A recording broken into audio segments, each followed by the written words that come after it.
Good morning students. आज हम bank व्यवहार से संबंधित जर्नल प्रविष्टियां देखेंगे प्रश्न क्रमांक 21 अथवा 13 में से।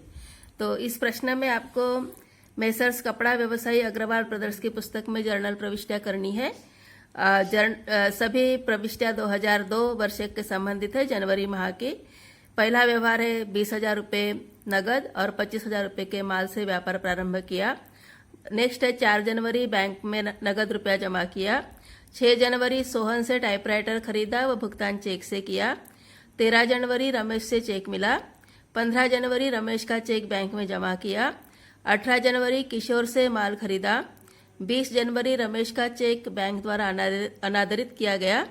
22 जनवरी हरि को माल बेचा। 25 जनवरी हरि से कुल भुगतान में 2380 रुपये मिले और 30 जनवरी विविध व्यय नगद दिए 500 रुपया और चेक द्वारा दिए 300 रुपया। तो इन व्यवहारों की प्रविष्टियां हमें कैसी करनी है उस पर हमें ध्यान देनी है। तो प्रश्न क्रमांक 21 को अथवा आपके न्यू बुक में प्रश्न क्रमांक 13 जो है उसको आज हम सॉल्व करेंगे। तो प्रश्न की प्रविष्टियां किस प्रकार से करेंगे उस पर पूरा ध्यान दोगे। तो सबसे पहली प्रविष्टि, सब पहले तो आपको जर्नल के कॉलम्स ठीक ढंग से तैयार कर लेने हैं। पहला कॉलम, पहले ऊपर हेडिंग लिख लोगे मेसर्स कपड़ा व्यवसाय अग्रवाल ब्रदर्स का जर्नल, और पहले कॉलम 5 कॉलम टोटल बनते हैं। तिथि मतलब की डेट, दूसरा कॉलम विवरण मतलब की पर्टिकुलर, तीसरा नंबर खाता पृष्ठ अर्थात लेजर फेलियो, चौथे नंबर पे विकलन राशि अर्थात डेबिट अमाउंट, और 5वें नंबर का कॉलम समाकलन राशि अर्थात क्रेडिट अमाउंट। अभी एक एक व्यवहार पर हम ध्यान देते हैं। तो पहला व्यवहार था 1 जनवरी को 20,000 रुपये नगद और 25,000 रुपये के माल से व्यापार प्रारंभ किया। तो पहले व्यवहार में व्यापार प्रारंभ करते हैं तो व्यापार में रोकड़ आती है, और साथ में यहाँ पे 2 प्रकार के व्यवहार इधर दिख रहे हैं। माल से भी आपने व्यापार शुरू किया है, 2 रोकड़ भी लाए हैं और माल भी व्यापार शुरू करते समय आपने एकत्रित किया है। तो उसके ये दोनों भी वस्तुएं व्यापार में आ रही है, इसलिए रोकड़ खाता डेबिट तो हो रहा है, माल और स्कंद खाता भी डेबिट होगा। जो भी माल हम शुरुआत में व्यापार प्रारंभ करने के लिए लेकर आते हैं उसको हम स्कंध करके नाम देते हैं, जिसको इंग्लिश में स्टॉक करके कहा जाता है। हिंदी में उसको रहतिया भी बोला जाता है। तो ये ओपनिंग स्टॉक के नाम से आएगा। रोकड़ खाता रोकड़ व्यापार में आ रही इसलिए रोकड़ खाता डेबिट, माल भी व्यापार में आ रहा है इसलिए स्कंध या तो स्टॉक खाता डेबिट, और ये दोनों भी व्यापारी ने स्वयं दी है। व्यापारी का प्रतिनिधित्व करने के लिए पूंजी खाते से करके लिखेंगे। तो ये हो गई है पहली प्रविष्टि। तो इस प्रकार की पहली प्रविष्टि, अमाउंट बराबर ठीक से ध्यान में रखना है। मिश्रित प्रविष्टि है ये, रोकड़ और माल दोनों भी एक साथ लेकर व्यापार शुरू हो चुका है इसलिए रोकड़ और माल खाता डेबिट हो गया है। 20,000 रुपये की रोकड़, 25,000 रुपये का माल, और टोटल पूंजी व्यापारी ने स्वयं जो अपने व्यापार में जो धन जुटाया है, माल जुटाया है, वह टोटल हो गया है 45,000 रुपये का। तो इसलिए पूंजी के आगे 45,000 रुपया 45,000 रुपीज व्यापार प्रारंभ करने हेतु ये पहले नंबर की प्रविष्टि। तो इस प्रकार की ये पहली प्रविष्टि होगी। फिर आगे है 4 जनवरी का व्यवहार, बैंक में नगद रुपया जमा किया। अभी बैंक में नगद रुपया जमा करते हैं तो यहाँ पे एक बैंक वाला शब्द दिख रहा है और रुपया जमा कर रहे हो। तो बैंक में नगद रुपया जमा करते समय बैंक कृत्रिम व्यक्तिगत खाते में आता है। व्यक्तिगत खाते का उदाहरण है, बैंक पाने वाली बन जाएगी, रुपया जाएगा, इसलिए बैंक खाता डेबिट रोकड़ खाते से करके आप प्रविष्टि करोगे। जनवरी 4 की सेकंड नंबर की प्रविष्टि। फिर उसके बाद इसका स्पष्टीकरण लिखोगे बैंक में रुपया जमा करने हेतु। फिर जनवरी 6 की प्रविष्टि, सोहन से टाइपराइटर खरीदा व भुगतान चेक से किया। अभी आप यहाँ पे सोहन से टाइपराइटर खरीद रहे हो परंतु भुगतान चेक से कर रहे हो, तो व्यवहार उधार नहीं है, नगद व्यवहार है, क्योंकि भुगतान यहाँ पे हो चुका है। भुगतान जब होगा तो व्यवहार नगद माना जाएगा, और इसलिए जनवरी 6 की जो प्रविष्टि है वह संपत्ति खरीद रहे हो। टाइपराइटर एक प्रकार की संपत्ति है, संपत्ति खरीदते समय संपत्ति का खाता डेबिट किया जाता है, और यहाँ पे रुपया नहीं गया बल्कि बैंक देने वाली है अमाउंट। चेक से भुगतान हो गया है, इसलिए अमाउंट कहाँ से जाएगी, बैंक से जाएगी, इसलिए बैंक व्यक्तिगत खाते के उदाहरण के रूप में देने वाली बन जाएगी, इसलिए बैंक खाते से करके लिखेंगे। वास्तविक खाते के अनुसार जो भी संपत्ति या तो जो भी कुछ वस्तु व्यापार में आती है उसको डेबिट करना है, इसलिए जनवरी 6 का व्यवहार हो गया है टाइपराइटर खाता डेबिट बैंक खाते से। 12,000 रुपए की ये प्रविष्टि है, आपने यहाँ पे संपत्ति खरीदी है और भुगतान चेक द्वारा किया है। इस प्रकार की है 6 जनवरी की प्रविष्टि। फिर उसके बाद है जनवरी 13 का व्यवहार। जनवरी 13 को बोला गया है रमेश से चेक मिला। रमेश से चेक मिला, अभी किसी व्यक्ति से अगर आपको चेक मिलता है तो जो भी चेक आपको मिलेगा उसे आप रोकड़ के रूप में ही अपने पास रखोगे, क्योंकि इस चेक का उपयोग आप दूसरे व्यक्ति को भुगतान करने के लिए भी कर सकते हो। और इसीलिए यदि किसी व्यक्ति से आपको चेक प्राप्त होता है तो उसे रोकड़ मानकर रोकड़ खाता डेबिट करना है। व्यापार में रोकड़ आ गई है ऐसे ही मानना है। जब तक वह चेक आप बैंक में नहीं जमा करते तब तक वह रोकड़ के रूप में, रुपए के रूप में आपके पास रहता है। और इसलिए चेक प्राप्त होते समय ठीक से ध्यान देना है कि उसी तिथि को तो वह चेक बैंक में आपने जमा किया है कि नहीं किया। अगर जमा किया, बैंक में चेक जमा किया करके उसी तिथि को अगर सूचना है तो उस समय बैंक खाता डेबिट होगा, क्योंकि बैंक पाने वाली बन जाएगी। परंतु सिर्फ चेक मिला करके अगर प्रश्न में दिया रहेगा तो उसे रोकड़ समझकर आप अपने पास रखोगे, क्योंकि उसी चेक को आप भविष्य में किसी भी अन्य व्यक्ति को भी वह चेक दे सकते हो और अपनी जो लेनदारियां है देनदारियां है उसको भी पूर्ण कर सकते हो।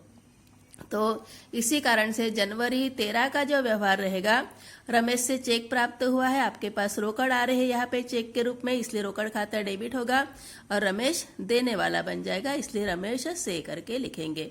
तो रमेश से चेक प्राप्त होते समय रोकड़ खाता डेबिट, रमेश से 2,000 रुपया दोनों पक्षों में। फिर है जनवरी 15 का व्यवहार। जनवरी 15 को दिया है रमेश का चेक बैंक में जमा किया।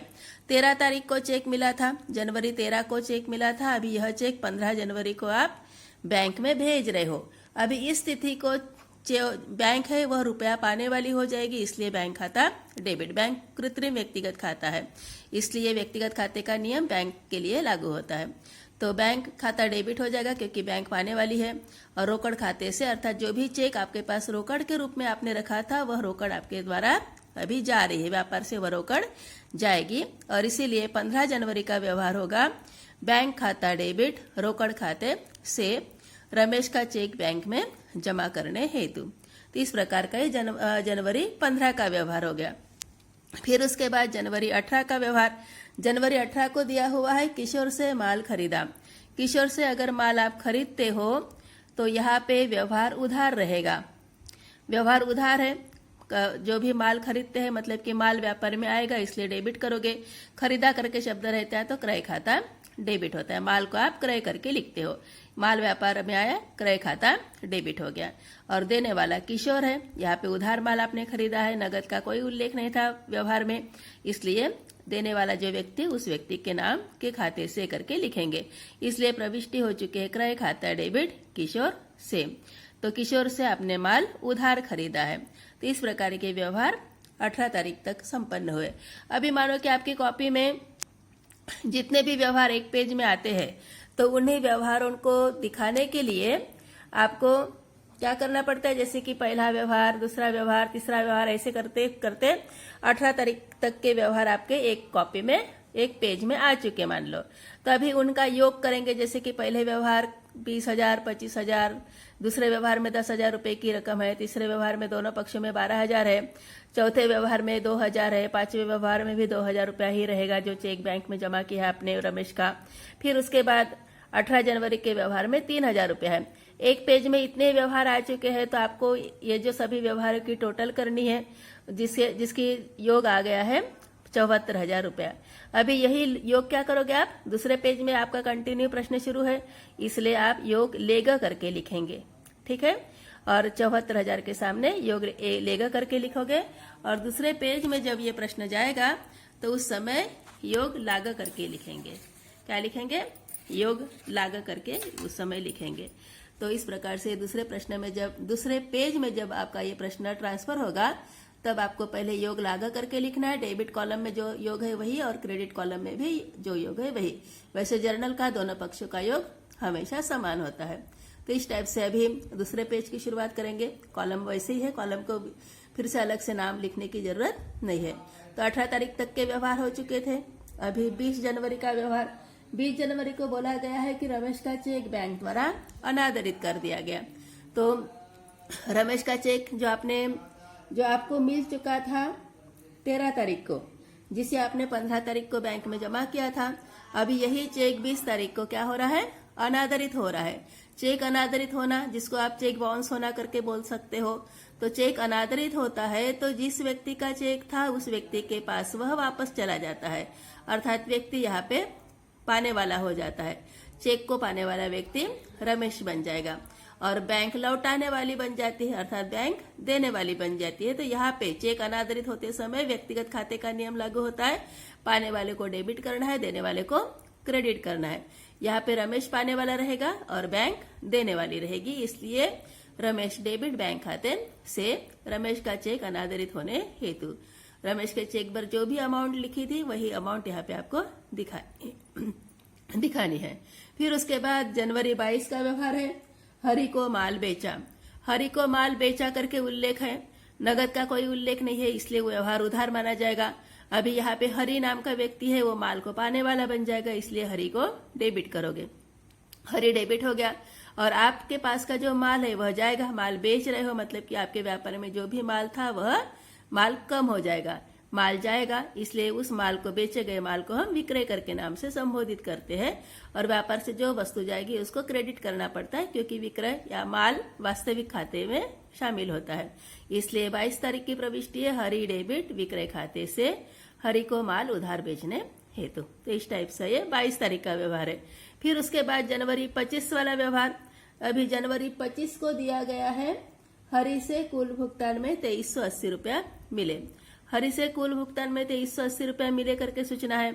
अभी हरि को आपने माल बेचा था 2500 रुपए का, उधार माल बेचा था 22 तारीख को, और हरि अभी भुगतान कर रहा है आपको 22 तारीख को हरि को आपने माल बेचा था और वह हरि 25 तारीख को आपको भुगतान कर रहा है। और कितना दे रहा है, 2380 रुपया, और आप उसे कुल भुगतान करके लिख रहे हो, बोल रहे हो कुल भुगतान।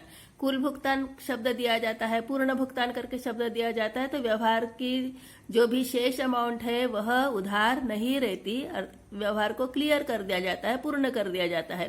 और इसी कारण से जो 2500 रुपए का माल आपने हरि को बेचा था, 2500 रुपए के बजाय आप उससे कितना रुपया पा रहे हो, 2380 रुपया पा रहे हो, और उतना ही रुपए का व्यवहार हो गया ऐसे मान रहे हो। और इसीलिए जो अंतर की अमाउंट है 2500 और 2380 के बीच वाला जो अंतर है 120 रुपया, उतनी छूट आप हरि को दे रहे हो। और इसीलिए प्रविष्टि होगी रोकड़ खाता डेबिट। आपके पास रोकड़ आएगी क्योंकि हरि आपको रकम देगा, व्यापार में रोकड़ आ रही है, इसलिए रोकड़ खाता डेबिट। परंतु कम रोकड़ आएगी, 2500 रुपया मिलना चाहिए था, आपको मिल रहा है 2380, तो जो भी कमी आएगी रोकड़ की वही रहेगी आपके लिए हानि। उस हानि का नाम रहेगा बट्टा। आपने यहाँ पे छूट दी है हरि को और इसीलिए उस छूट को हम बट्टा करके नाम से संबोधित करेंगे। यहाँ पे नाम मात्र खाते का अनुसार बट्टा करके एक शब्द निर्माण होगा जो डेबिट में दिखेगा, क्योंकि नाम मात्र खाते का नियम है, अगर हानि होती है या तो व्यय होते हैं तो उसे डेबिट में लिखना है। तो रोकड़ खाते के साथ साथ बट्टा खाता भी डेबिट होगा और हरि यहाँ पे देने वाला रहेगा, इसलिए हरि से। तो इस प्रकार की ये 25 तारीख की प्रविष्टि हो गई। स्पष्टीकरण में लिखोगे हरि से रकम प्राप्त होने तथा उसे छूट देने हेतु। फिर उसके बाद समझ में आ गया होगा ये 25 तारीख का व्यवहार, ये भी मिश्रित प्रविष्टि में आएगा। आपको मिश्रित प्रविष्टियों के बारे में लिखने के लिए बोला गया था और भी डिटेल प्रश्न हम मिश्रित प्रविष्टियों का भी करेंगे। फिर उसके बाद 30 तारीख का व्यवहार है, विविध व्यय नगद दिए और चेक द्वारा दिए। अभी यहाँ पे व्यय आपने जो अलग अलग प्रकार के व्यय किए थे उनमें से आपने कुछ अमाउंट नगद चुकाई है और कुछ अमाउंट चेक के द्वारा चुकाई है। और इसीलिए जनवरी 30 की प्रविष्टि जो होगी व्ययों को हमेशा डेबिट में लिखा जाता है, इसलिए विविध व्यय खाता डेबिट, क्योंकि ये नाम मात्र खाते में शामिल होता है और नाम मात्र खाते का नियम है व्यय होता है तो डेबिट करोगे, इसलिए विविध व्यय खाता डेबिट। अभी ये जो व्यय आपने किए हैं और उस व्यय के रूप में आपने नगद चुकाया है 500 रुपया, तो रोकड़ जाएगी आपके व्यापार से, इसलिए रोकड़ खाते से करके लिखना पड़ेगा। और साथ में आपने चेक द्वारा भी व्यय चुकाए हैं तो बैंक भी कुछ रकम चुकाने वाली बन जाएगी व्यक्तिगत खाते में, बैंक को आपको देने वाली के रूप में क्रेडिट करना पड़ेगा। और इसीलिए 30 जनवरी की भी प्रविष्टि मिश्रित या संयुक्त प्रविष्टि आप लिखोगे विविध व्यय खाता डेबिट रोकड़ खाते से बैंक खाते से। तो विविध व्यय के सामने 800 रुपया, रोकड़ के सामने 500 रुपया और बैंक के सामने 300 रुपया। तो इस प्रकार का ये जनवरी 30 का व्यवहार रहेगा। ये जो विविध व्यय नगद एवं चेक द्वारा चुकाने हेतु करके आप स्पष्टीकरण लिखोगे और इस प्रकार से सभी व्यवहारों की टोटल आ जाएगी 81,800 रुपया। ठीक है, तो इस टाइप का ये प्रश्न है। तो आशा करते हैं समझ में आ गया होगा पूरा प्रश्न। ठीक है, तो इसी टाइप से बैंक संबंधित व्यवहारों के बारे में आपको थ्योरी लिखनी है और बैंक संबंधित व्यवहारों को किस प्रकार से जर्नल में लिखेंगे इसके बारे में भी आपको समझना है, उसका भी सविस्तर अध्ययन आपको करना है। ठीक है।